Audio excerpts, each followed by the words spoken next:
Good morning, all. Can we all hear me?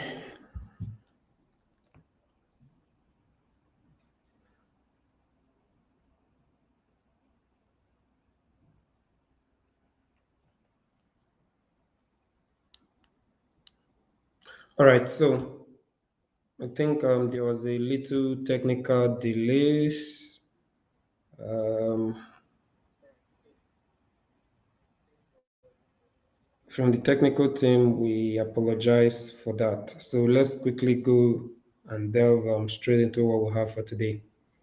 So this morning we'll be looking at incident response and disaster recovery. In the process, we'll get started and let's hope to cover a good portion. I hope we all had an awesome weekend. Then, for the records, your your materials are available already, and I think after this class you can download them. So just relax and download them after the class. So let's delve straight into what we have for today. So, incident response and disaster recovery plan, preparing for the unexpected. In our today's world, we all agree that cybersecurity is not an end state, but a continuous process. We don't get to that stage where, or that point where we say that yes, we are 100% secure. We can only say we are secure, not secured. So why the last time you checked is to that point you're secure. You don't know what has happened between the last time you checked and the current time you're having the conversation. So it's simply preparing for the unexpected. Preparing for the unexpected. So what is an incident? An incident is any event that disrupts the normal operations of any of anything. So it can be technological, it can be in a different industry entirely. In as much as it disrupts a normal operation, it's an incident. And it can be a security breach, a natural disaster, a hardware failure, a human error, etc. It can be anything. In as much as it disrupts the normal process, it is an incident. So why incident response plan matters? If there is a possibility for an incident to happen, then there is a need for an incident response plan. And that is what we are focusing on in this segment, which is why does incident response matters? Number one is it matters so as to minimize damage and downtime. If it occurs, there should be minimal effect on the system. So, and of course, there should also be a shorter response time compared to when the response time is taking days, weeks, months, etc. So, take for example, let's use a physical environment we might find ourselves in, let's say a restaurant, a supermarket, a building. If there's no incident response plan in place and there's a fire incident and the whole building gets burnt down, and at the end of the day you now begin to find ways to recover from that incident. If there's no plan in place, if there's no insurance in place, sometimes it's possible that that building or that business or that infrastructure may never recover from that incident. But if there's a plan in place, let's say an insurance, it will take a couple of months, maybe a year or two or three, as the case may be. It depends on the kind of plan in place. Then, if you have a very, very solid plan in place, let's say you have an incident, no matter the effect. Remember, we've done risk assessment in time past. You must have calculated your risk and put necessary plan in place, necessary insurance in place, and you can recover from your incident in a couple of months, let's say 2 months, 3 months. So there's a need for incident response plan to minimize the damage and the downtime. Next is simply to protect critical assets. If you have a response plan in place, the goal is, if you have an incident response plan in place, the goal is to protect your critical assets. If there's no plan, if anything happens, there's little or nothing to be recovered. But if you have a plan in place, there's that possibility of protecting your critical asset point. And of course, your critical asset, and of course, this will originate from you doing your risk assessment. We've talked about risk assessment. So next is maintain business continuity. In order to maintain business continuity, so there's no outright failure of the business, there's a need for an incident response plan. If incident A happens, how can we manage our existing business operations until we recover from that incident? So when you have an incident response plan in place, it helps to maintain the business continuity.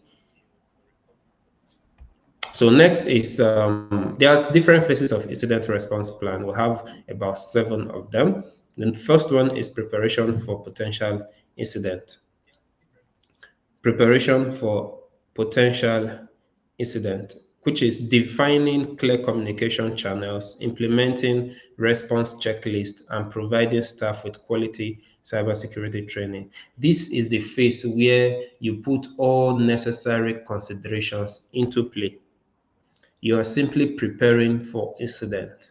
You're defining your communication channel. If incident A happens, how should we communicate? One, to management. Two, to the customers, affected customers. Three, to the general public. Four, to regulators. Five, to whoever. So you identify the key persons you need to inform, and you put clear strategies, clear communication channels in place for communication. Preferably include timelines. If an incident happens within the first 1 hour, this is the first person we should communicate to. Within the next 2 hours, this is the next person's, or you know, uh, parties involved that we should communicate to. Within the next 5 hours, the next 24 hours, within 48 hours, this is who we should communicate to. So you need to put clear communication channels in place and also include timelines. Okay, so next is you need to implement response checklist. You need to have a checklist. What are the first things we need to do? You need to tick, tick, tick, tick. Have your response list in place. And in all of this, you are simply preparing for an incident response. So you develop your checklist, you develop your clear communication channels, and you provide staff with quality cybersecurity training. You need to train your staff. Who is to handle what? What specifically is their responsibility? To what level does their responsibility start and stops? So the next person knows where to pick up from. So you don't have to put in a one-man show. One man is trying to respond to everybody. In most cases, you may not meet your timeline, your target timeline. In most cases, there may be inefficiency in communication. So it is in your preparation phase you attend to all of these things and put clear strategies in place. Next is phase two, which is identifying,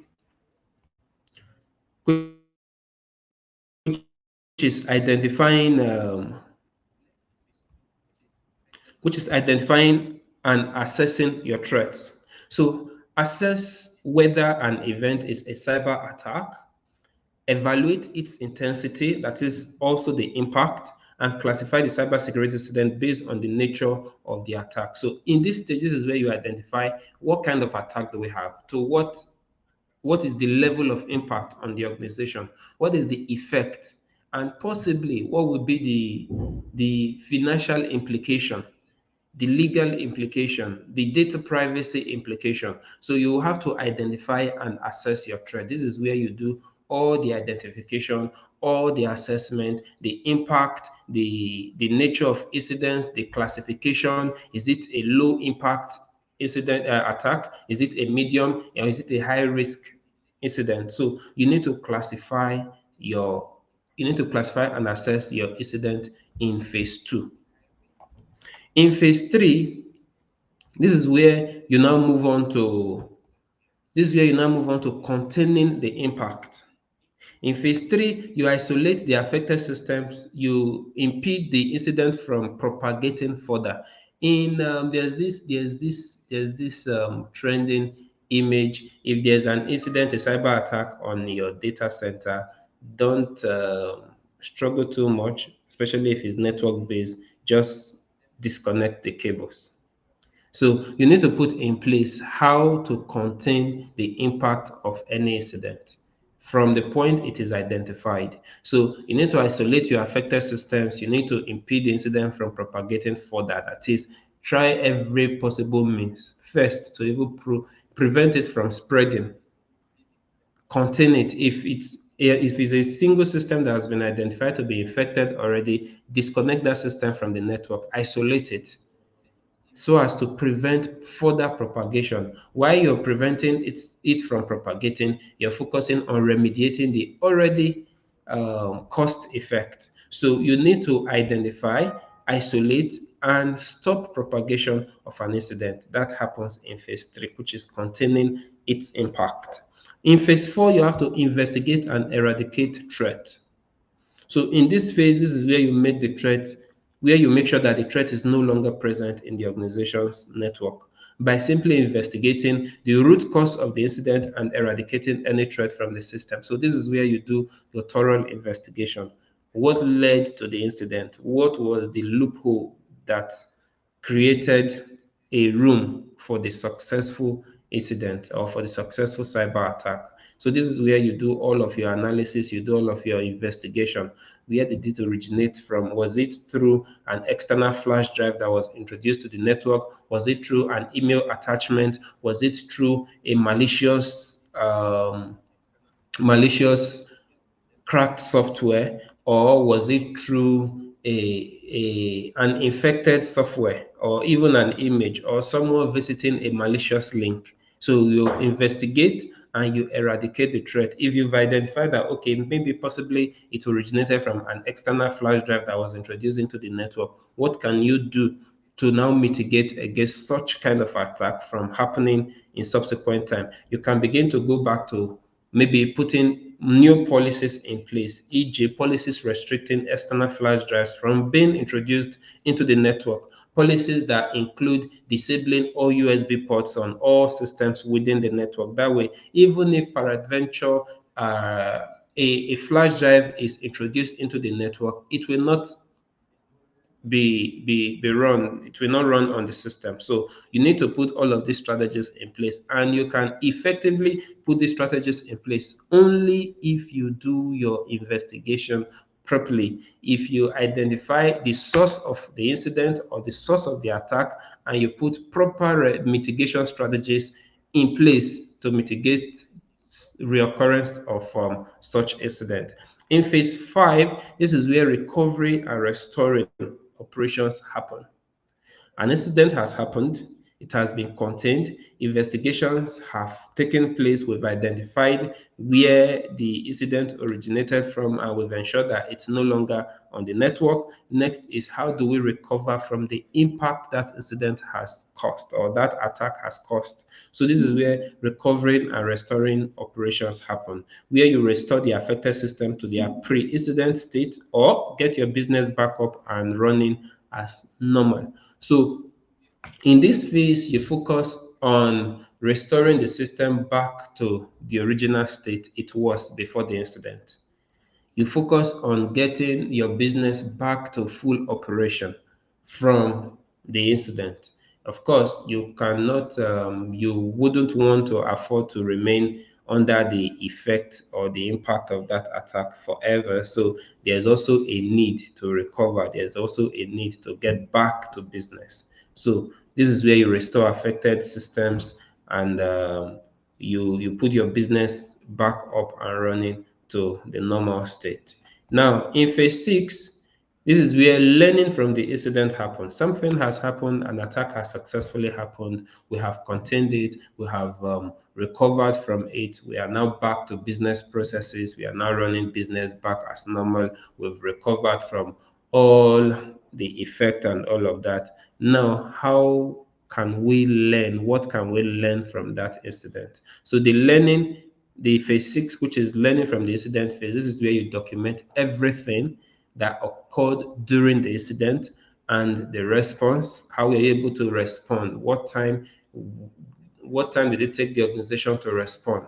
So you learn from it, what delayed it, what increased the timeline, what challenges did you meet while restoring or trying to recover from the incident, how can you shorten the response time. So this is where you now begin to learn from it. You now use this information to recognize areas for improvement in the organization's security posture and of course in your incident response plan. So if this incident has taken us 3 hours to respond, what made it last up to 3 hours? In what ways can we reduce that response time from 3 hours to say 2 hours, 1 hour, etc.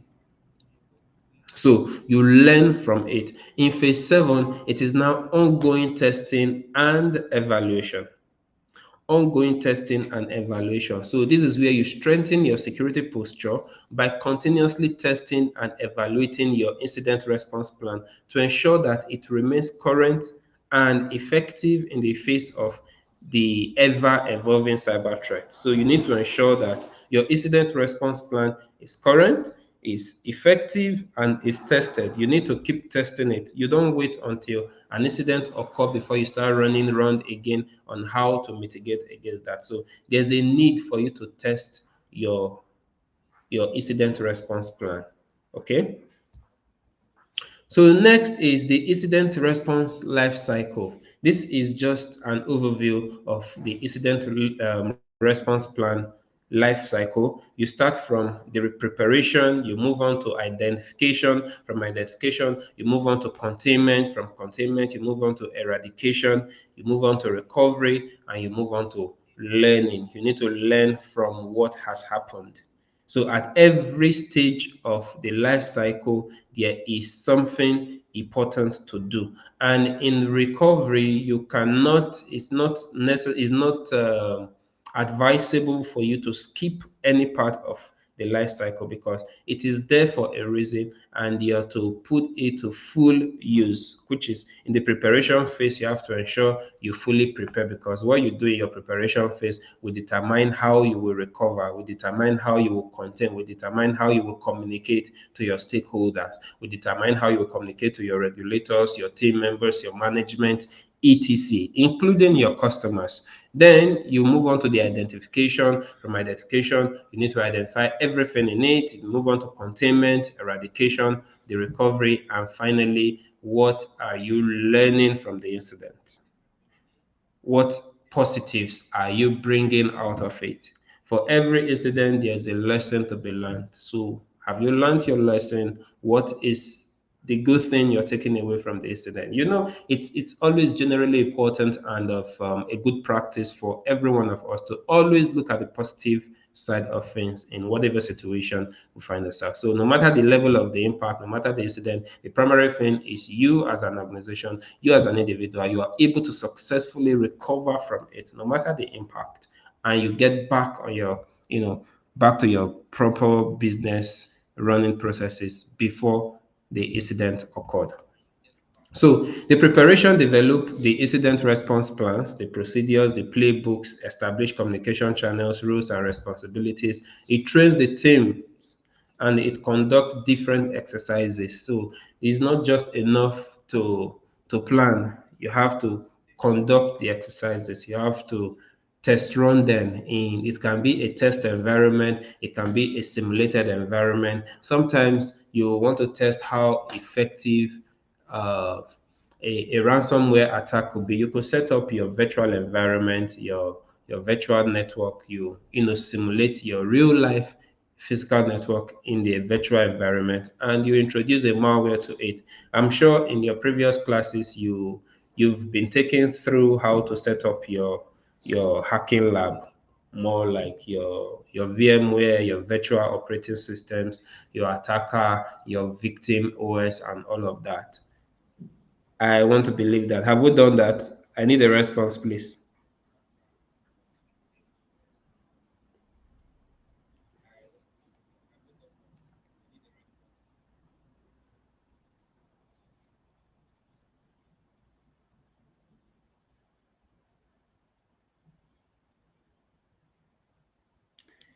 Have we been taken through setting up our operating system or our hacking lab?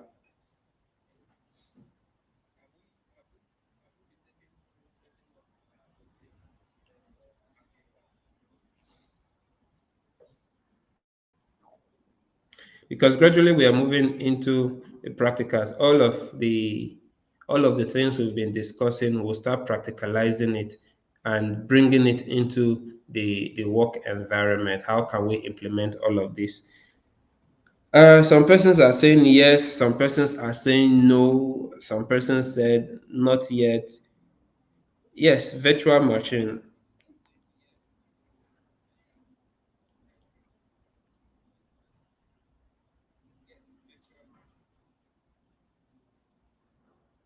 Okay, so someone is saying we only taught how to set up your VMware.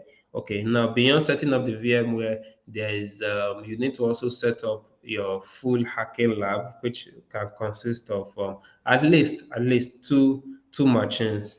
It can be one can be attacker, one can be victim, and you can simulate other users on the network. And you have to ensure they are all communicating with themselves. You put them on a network, you assign IP addresses to them, and ensure they are communicating. So, in that way, you can test run or conduct your exercises on that virtual environment. And of course, it will be seamless. But a lot of times, too, because of our individual system capabilities, you may not have. It's possible that your system may not have the capacity to run multiple VMs at once. So you can restrict yourself to say two, three, depending, because the more VMs you run, the slower your processes will be if your system is not strong enough. But if you have an awesome PC with good specification, why not? Set up your lab and get going. So next is identification, where you monitor for potential incident, you detect and report suspicious activity, the initial assessment and triage to determine incident scope and severity. You need to identify your incident scope and its severity. Then in the containment, you take immediate action to prevent further damage. You isolate your affected systems or network, you stop your malicious activity spread. Then in eradication, you have to remove the malware, you have to remove the threats or the vulnerabilities. If you've been able to identify your vulnerabilities, you have to ensure that you remove them. You perform thorough system cleaning and sensitization, which is very, very important. Then in your recovery state, this is where you ensure you restore your systems, your data, your services, you ensure normal operations resume back to the way they were. And in this case, this is also where you have to carry out a bit of forensics. You maybe there are some files that have been deleted, encrypted, etc. If you have your digital forensic plan, response plan in place, why not? You also implement it towards or aimed at your recovery process. Next is the lessons learned or learned. So you have to conduct your thorough incident analysis, you identify your root causes, the gaps, the areas for improvement, then you update your plans and procedures accordingly to meet your desired requirements and your desired goals. So finally is the post-incident activities. An incident have occurred, you've recovered, document your incident response efforts. What steps were taken? You have to document all of them. Then conduct your training and awareness. From this incident, hey guys, let's come together and let's do a training. If something like this, from what we've gathered so far, this is how this incident originated. So moving forward, let's not create room for that kind of incident to repeat itself or to reoccur. Then how can we prevent against it, even if at all it happens to find its way through another channel into the system? How can we mitigate against it? So you have to carry out a proper training and awareness program for your team members. Then always enhance incident response capabilities by doing what is necessary, the likes of your training, your patching, your updates, your you know following stated cybersecurity policies within the organization to ensure the security of your data. So, best practices for incident response planning. In planning an incident response, there are best practices you must follow or you should follow. Best practices. Number one is create an overview of the plan. You have a plan in place, you need to have an overview of the plan. It's not just enough to develop a plan. What is its overview?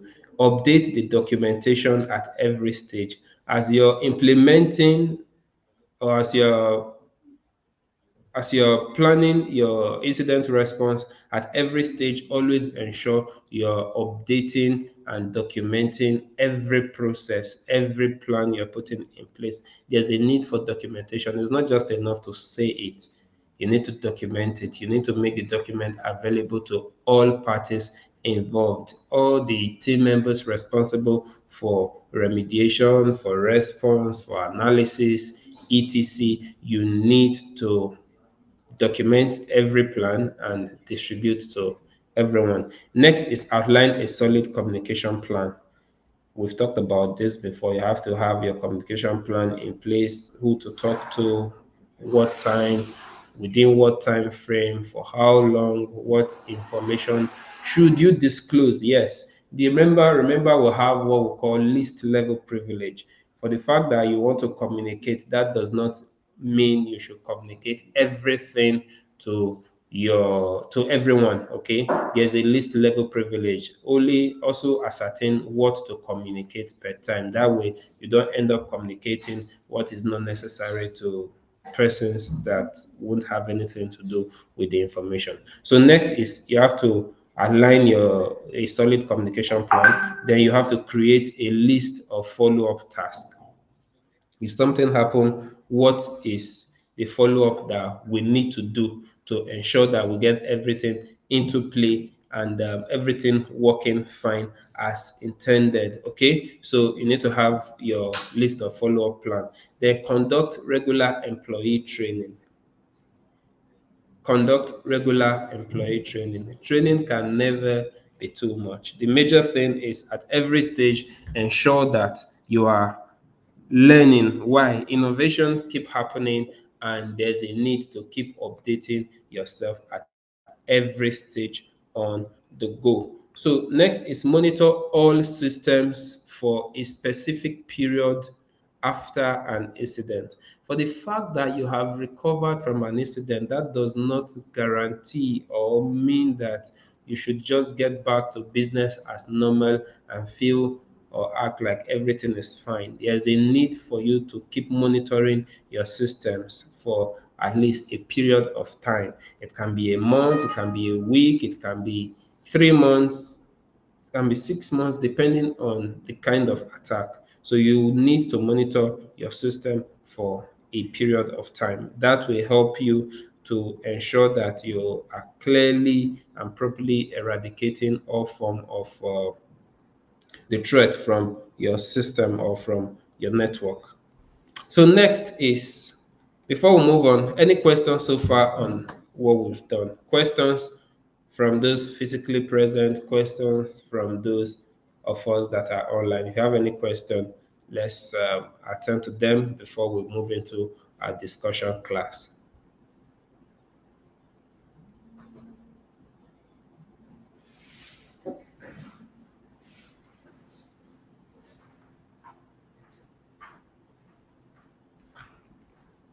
Questions?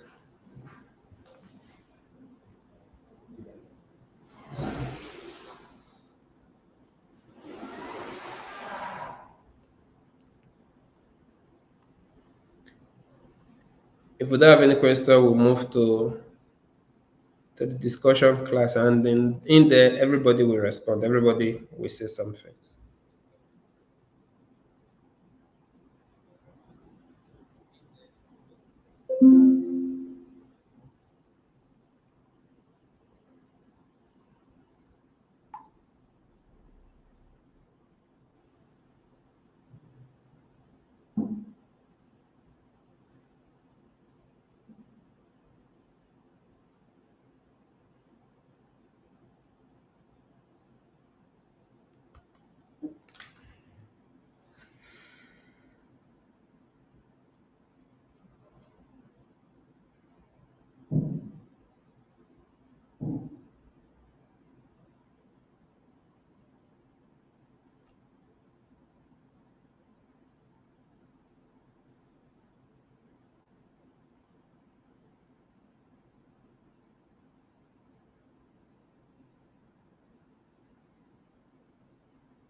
So any question, I'm trying to go through the online participants to see what questions we have there.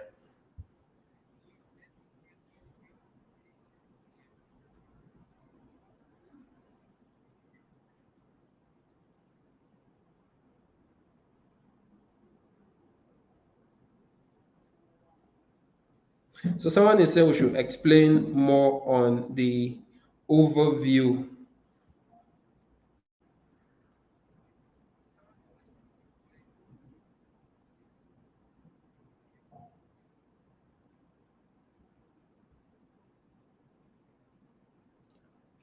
Okay, so creating an overview of the plan, the overview simply talks about know where you're starting from, know where you're ending.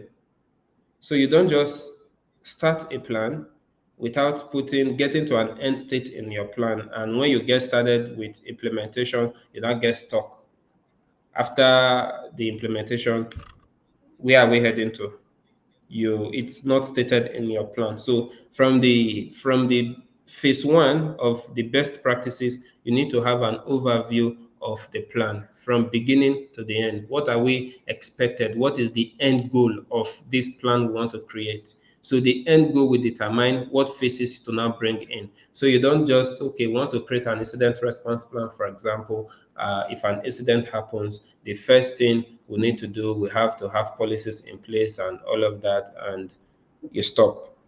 You didn't define what the end goal would be. So you need to put in place and ensure that you have an overview of your plan from A to Z. So after that, you now update the documentation at every stage. Your overview will now bring in you documenting every part of it.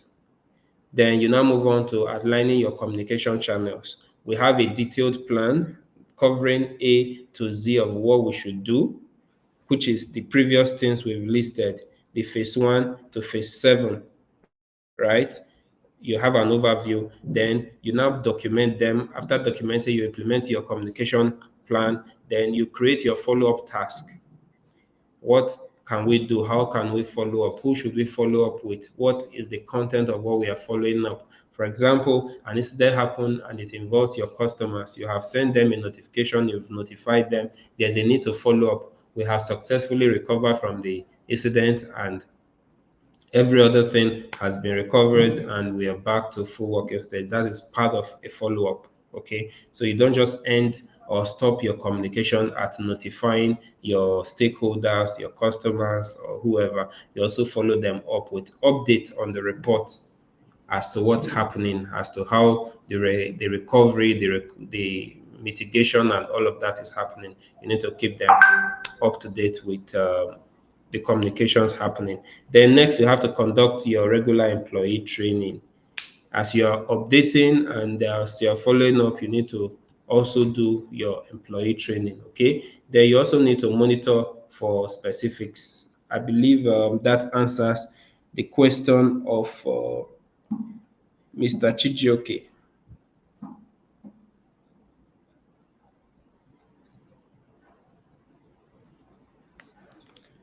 From our physical participants, any question?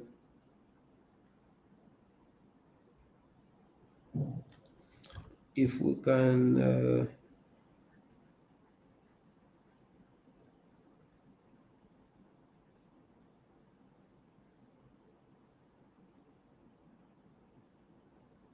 So for a good number of us are requesting for how to set up our VMs and all. Maybe we'll look at that in our next class, but we all also have to ensure that we have, we all have to ensure that we have, what's the name?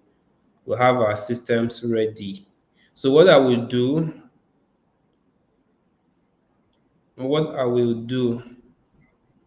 um, okay, within the week, I'll give links. You must have, or let me just give you a list of tools to download. Let's not make the lab too complex, right? So that next week we'll focus on practical from beginning to the end. So what we'll do, please, you keep your lab because we're going to also use it subsequently when we get to cryptography class. Okay, so you download VMware. Please take note of the things we are going to be downloading against next week. It's important.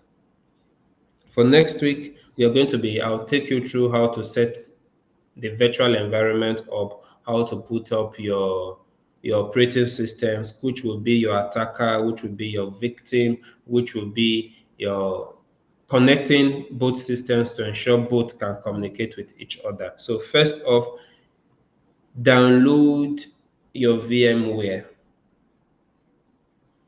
Two, download your virtual box. We can make do with only VMware or only VirtualBox. But for the purpose of learning, I'm going to introduce you to both VMware and VirtualBox. That is one. Two, next is you have to download a Kali Linux OS, either the ISO file or you download the VM file. If you're downloading VM file, there's VM file for VMware, there's VM file for VirtualBox. So know the one you're downloading. For the sake of emphasis, during the class next week, I will take you through the differences between the VM files and the ISO files. Okay? So either of them you're downloading, ensure you know what you're downloading. Preferably, remember this is information security. Preferably, you are required to you're learning, so lay your hands on as many resources as possible. If I were you, I would download VMware, I would download VirtualBox, I would download the VM ISO file, I would download the VM files, and I will also download the ISO files. When you lay your hands on all of them, you can play around with them. As you're playing around with them, you're learning and you're getting used to the various options, the various alternatives, and in what scenarios can they be applied. So that will also enhance your learning. So download your VM, your virtual box, download Kali Linux, then download a Windows machine or a Windows OS. You can download the newest version, Windows 10 or Windows 11. Then you can also download maybe an old version. Let's say uh, Windows, any old version. Personally, I have a lot of Windows versions, right from I have Windows 2000, Windows 2003. You know, those you use them for different test cases and practice. Okay, so you can have your Windows 7, you can have your Windows XP, you can have your Service Pack 1, 2, 3, all of those versions, and you use them for test running which kind of or what types of attacks are applicable or are those operating systems vulnerable to, what kind of attacks were they vulnerable to before they were phased out or before they got to their end of life or before there was an upgrade. So that will help you to also increase your learning capabilities. Okay, so you download this operating system. One will serve as our attacker, one will serve as our victim. So we will likely get to that point. Yes. So basically, let's start with those three, those these listed items. But please, I wouldn't want a situation where you come in next week and you'll be like you were not aware, you forgot to download, and it will not be proper if you want to download it during the class because network may not be on your side. So it's best have all of your downloads ready. So when we get started during the class, we'll just proceed to installation. You're asking questions, and we are all participating, and of course all questions will be answered as much as we can. But again, that is also why you have to pay attention and have all of your tools ready from beginning. So for those of us that have installed one or two of the VMs already, congratulations. It means it's going to make the work easier. Okay, for you. Why for others that are yet to or that are having issues, pack your issues or list your questions, have them handy. So we'll use the whole of next week to focus on practicals alone. Is that fine? If you have any questions, please do feel free to ask.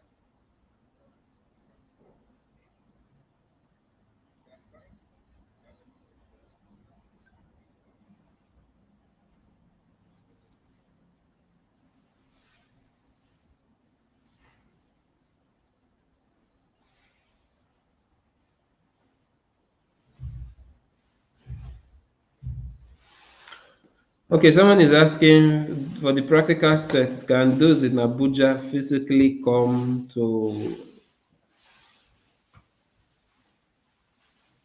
the school? Okay, for the practical next week, since it's practical, let's converge at the school. Let's converge at the school. I'll come around. I'll come around. So we'll do the practicals together. So come with your systems handy, and those connecting online, please, you have to ensure your network is good enough so you don't miss out at any point during the session.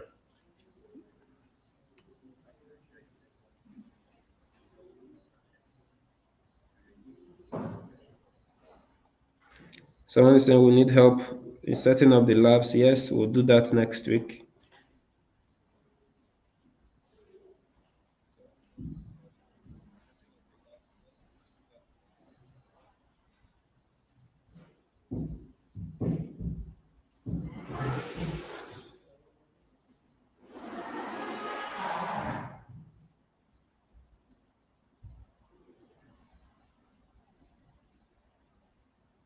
Okay, so yeah, I want to believe there are no other questions.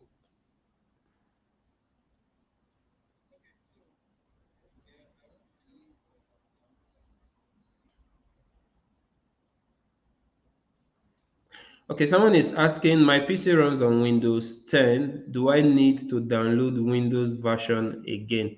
Yes, you need to download Windows version. What you're downloading is not for your day-to-day use, is your lab, is for testing purpose. So well, instead of having to run whatever you need to run in a Windows environment on your host machine, you simply run it on your virtual machine where whatever happens, your files are intact. Take, for example, I play around with a lot of viruses, malwares, and all of that. That's where I do my test running. There are some emails I receive that I know these emails have malicious file attachment.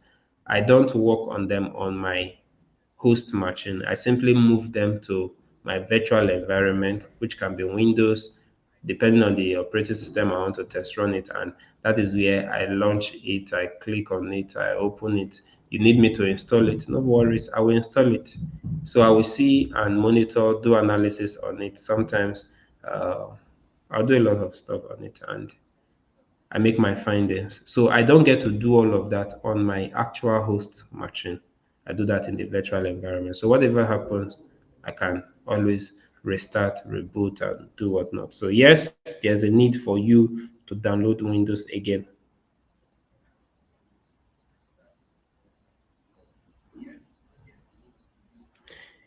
Can I still use Parrot? Yes, you can also download Parrot. Optional. Parrot, Kali, they are similar.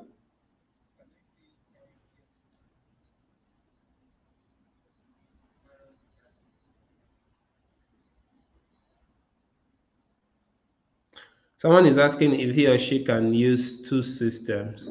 Well, yes, you can use two systems. All you simply need to do is ensure your both systems are on same network. And once they're on same network, you can do your network configuration such that VMs in system A can be communicating with VMs in system B. Yes, it's possible.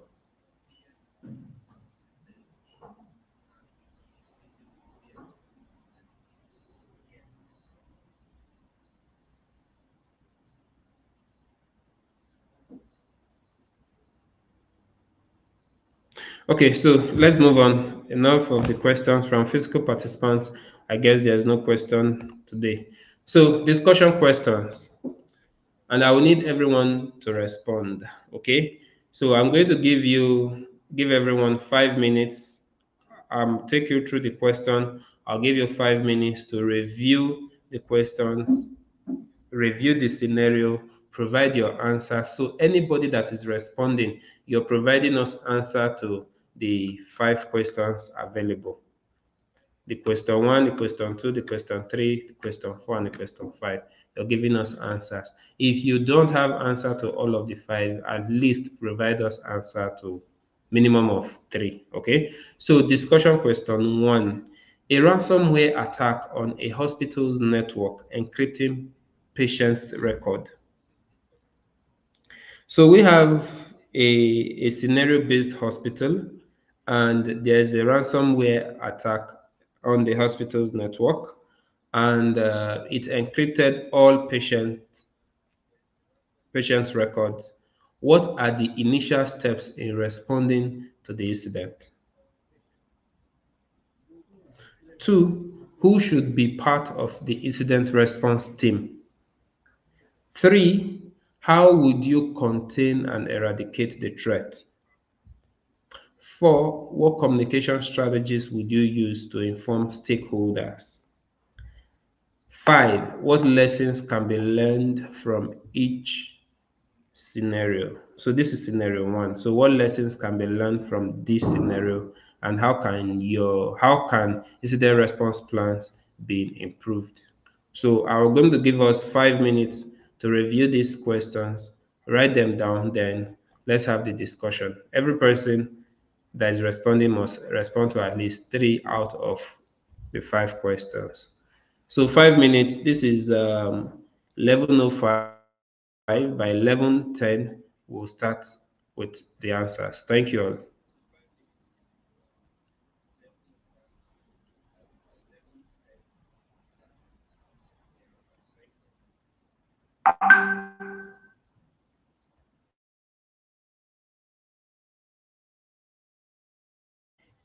While attempting, if you have any question, feel free, indicate, ask your questions so that we attend to it. Whether those that are physical or online, feel free, ask your questions as you are working on this.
Okay, so let's get back to our questions. Yes, from online participants. So those that are physically present, please, you can unmute your microphone and respond. Until then, let's review the answers we've gotten online. Number one from Mr. Taj. Find out how the incident occurred. The cybersecurity expert should be responsible for the team. Number three, if possible, to eradicate the threat, they have to decrypt the record. Okay.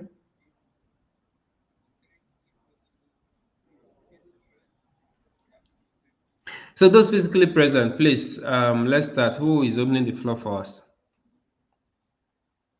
A ransomware has occurred in a hospital, and all the patient records were encrypted. What are the initial steps in responding to the incident? From what we've discussed, what are the initial steps in responding to the incident?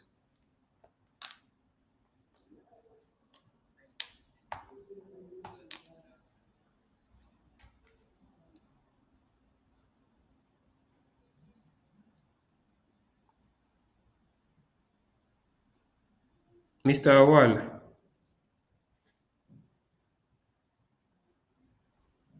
physical participants.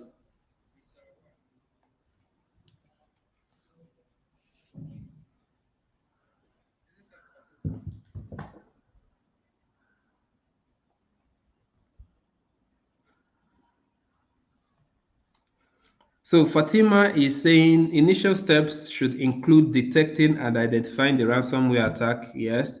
Notifying the security team, yes. Communicating and conducting a thorough review of security protocols, yes. Then Uchechukwu said initial steps is to first isolate the affected areas to prevent further attack. Yes, you need to first is isolate.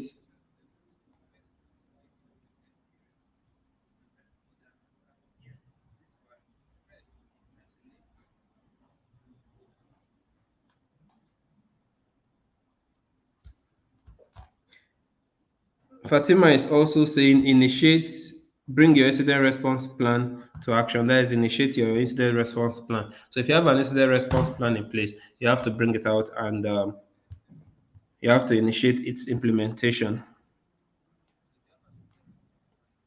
So Margaret is saying one, activate your incident response plan. Two, the IT team, business continuity, incident response, and PR teams.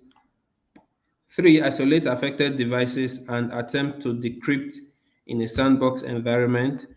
Backups should be recovered, then list level privilege. Okay, now let's review this together. What are the initial steps in responding to the incident? You have your incident response plan in place. You need to bring it into the picture. Okay, after bringing it to the picture, you need to ensure that incident response plan is up to date, and before you commence, that is where your overview comes in. From what we discussed earlier,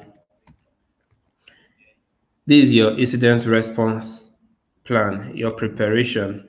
So you have prepared, you put your preparation in place.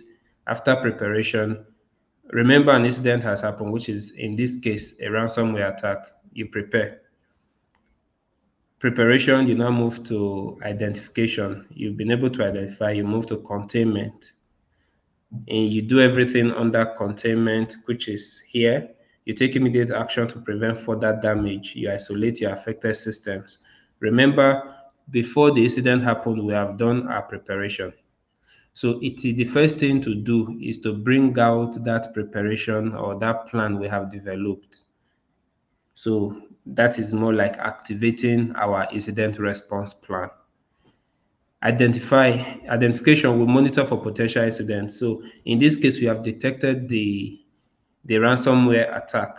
It has encrypted our patient's data. So next first line of action from our incident response plan is containment. We need to take immediate action to prevent further damage first, before even attempting to either decrypt the encrypted files or whatnot or whatnot. The first thing, or even recover from backup, the first thing you need to do is isolation. You need to isolate your system or that particular system from others to mitigate or outrightly stop further um, effect. Okay, so you stop the malicious activity from spreading. So next is the eradication phase, where you get to remove the malware, remove the threat, remove the vulnerabilities. In this case, the ransomware, you get to remove it from the system by scanning, doing thorough system scanning with your antivirus, anti-malware, etc. Then you now perform a thorough system cleaning and sanitization. You clean the system thoroughly.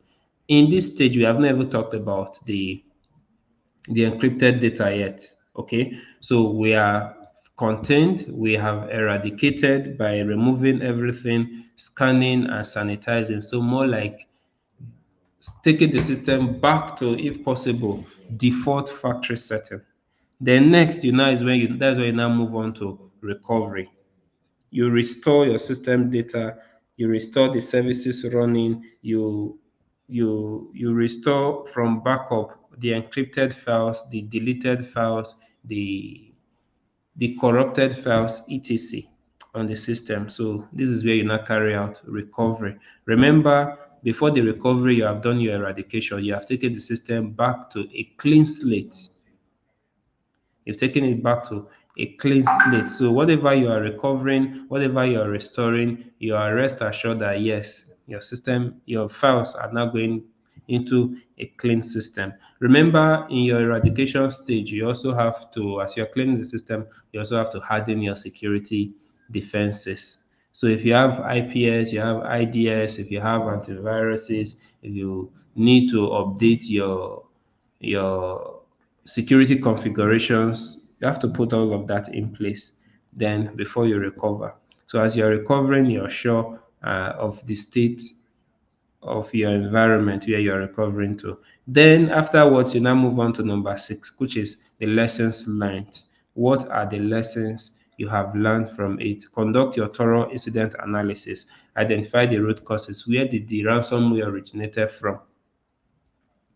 Remember, in this case, we didn't discuss about negotiating with the attackers on paying any money or any ransom for them to release your data. No.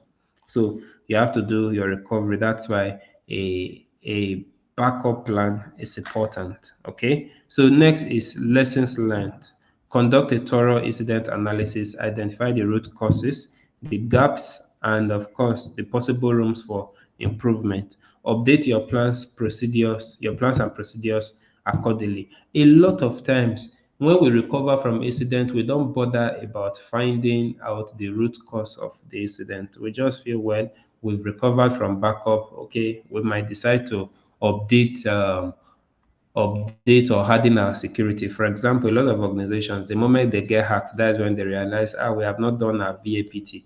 Let's go and quickly run VAPT test. Meanwhile, they have been a victim of cyber attack and they've possibly lost money, reputation, have issues with regulators, etc.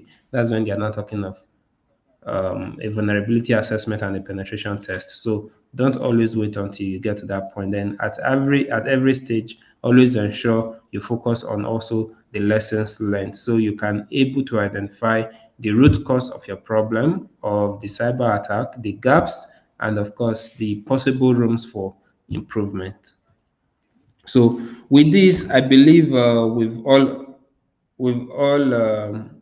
have a good understanding of the question. So next is, who should be part of the incident response team? In your incident response team, who should be the members of your team? Who should be the members of your team? So that is a different topic entirely, right? Which we are going to look at. But you also have to know that you need to have a good number of key players in your team: the analyst, the forensic, those from forensics because they need to carry out forensic audit. Then you need to have your network guys on your team. Basically, your blue team, your purple team, your purple team, then even your red team, because you they should be able to identify loopholes on your system that led or created a room for the successful attack. Then how would you contain and eradicate the threat? First of all, the files that are encrypted, the server that is hosting those files, you take it off the network. If it's a network environment, if it's an application, you have to isolate that system first by disconnecting it from the network. If it's in a live environment, disconnect it from internet access. Okay. Then what communication strategies would you use to inform your stakeholders? Remember, you have an incident response plan in place. Your communication strategies are already listed in your incident response plan. So you are not just to pick up phone and you are calling people or you're shouting over the roof, we are under attack or there's a successful attack. No, you have to follow the plans, the channels that have been identified and stated in your incident response plan, so you don't do something that will end up causing more harm than good. So you have to work with the communication strategies identified. If it's through email, if it's through calling for a meeting, if it's through calling for a press briefing, whatnot. So all of your communication strategies should be properly identified. Then what lessons can be learned from the scenario? So for this scenario, what lessons can be learned?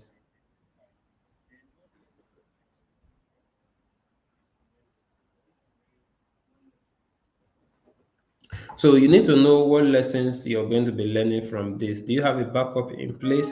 If yes, how timely were you able to recover? Then what were your communication channels? Were they effective? Were your the communication channels documented in your incident response plan? Were they effective when you actually analyzing?